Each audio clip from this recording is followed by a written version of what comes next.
Welcome to the Get Fit Guys, quick and dirty tips to slim down and shape up. My name is Ben Greenfield. I'm the Get Fit Guy, and in today's episode, you're going to learn how genetic testing could help you get into shape.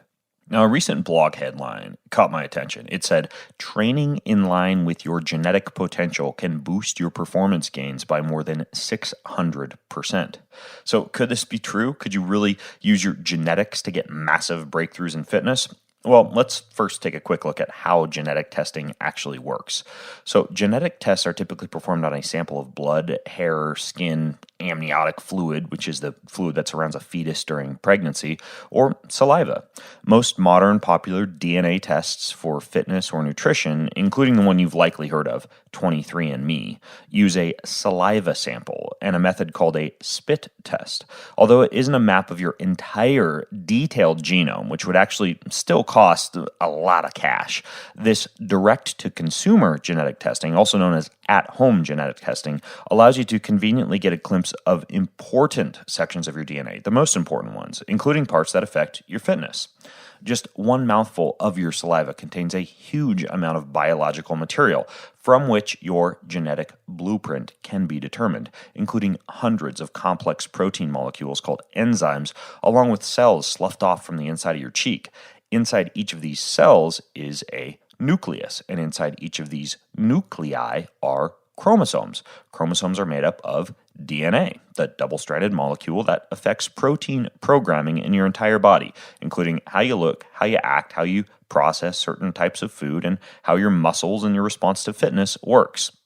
So let's take a look at how some of these different enzymes that we can find in your saliva could affect your fitness. So one enzyme is called ACE, ACE, or angiotensin converting enzyme. That's a small enzyme that plays an important role in blood pressure regulation and electrolyte balance, and its activity leads to things like blood vessel constriction, increased blood pressure, and it's also one of the most researched genes in relation to exercise performance. So here's what I mean. If you have what is called a DD copy of that ACE gene, then power-based training is recommended for you, and you get really good muscle growth from weight training and strength sports, along with good muscle recovery. On the flip side, you need to ensure your blood pressure is monitored during high-intensity exercise, because if you have that particular variation of the ACE gene, your blood pressure could tend to get too high. Interestingly, when it comes to nutrition, that same DD variation of the gene can increase sensitivity to refined carbohydrates or a high-carb diet, and can lead to reduced insulin sensitivity, especially if you're overweight. So you can see now how a gene like this would affect your nutritional choices as well. Now, if you have the ID version of that gene, then a mixture of power and endurance-based training is actually recommended for you. And then if you look at the D variation of the gene, that can increase sensitivity to refined carbohydrates and also lead to reduced insulin sensitivity. So the interesting thing is that the negative effects of this D variant on insulin sensitivity is fixed with regular exercise. So you would be recommended too, if you have that D variant, to instead of doing, say, power sports and high weights, to do endurance sports and high repetition, low weight training. That's because if you carry that specific version, you have an increased volume of slow twitch muscle fiber and have greater aerobic efficiency and VO2 max. So in a nutshell, there's 3 different versions of that specific ACE gene that would influence whether you respond best to power exercise, whether you respond best to endurance exercise, and whether you respond best to a mix of power and endurance exercise. And that gene can also influence how you respond with regards to weight gain and insulin sensitivity from a carbohydrate, or a high carbohydrate in this case, based diet. Interesting, huh? Let's look at another gene, the IL-6 gene, also known as interleukin-6. It's responsible for the expression of what's called a pro-inflammatory cytokine. That means it stimulates your immune response to training, and it's involved in the inflammatory repair process of your muscles. Now, if you have the GG version of this gene, then that's associated with lower levels of inflammation after hard training sessions and quicker recovery times. That genotype has also been independently associated with performance in power-based sports.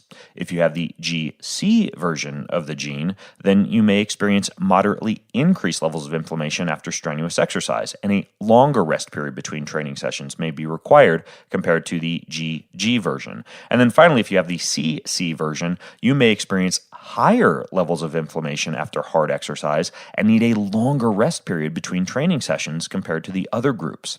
Now, there are an enormous number of other genes that affect everything from inflammatory response to exercise, recovery, high carb versus low carb dietary response, power versus endurance training.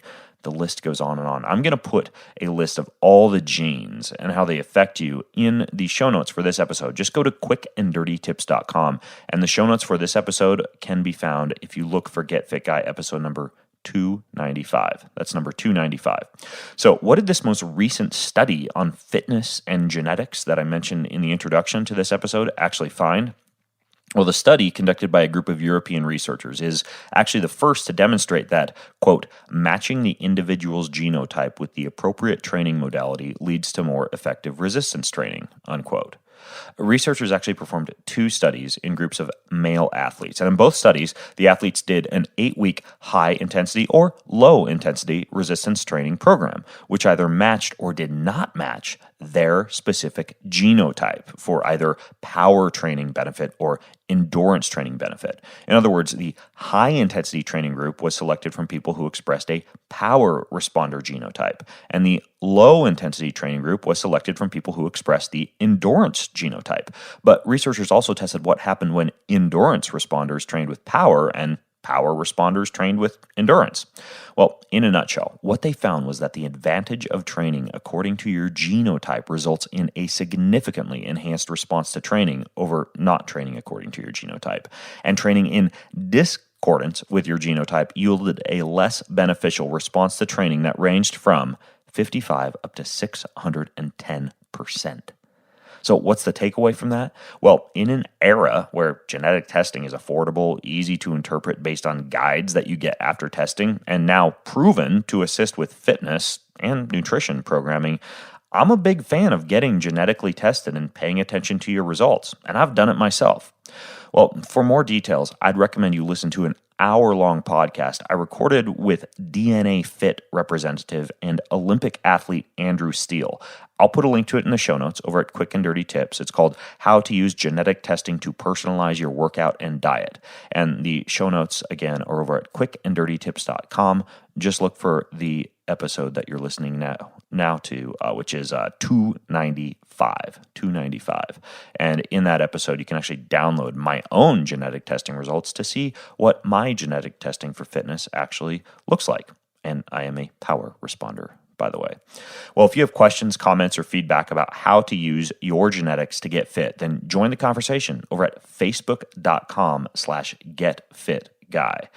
And until next time, I'm Ben Greenfield, the Get Fit Guy, asking you, what are you waiting for? Go get fit.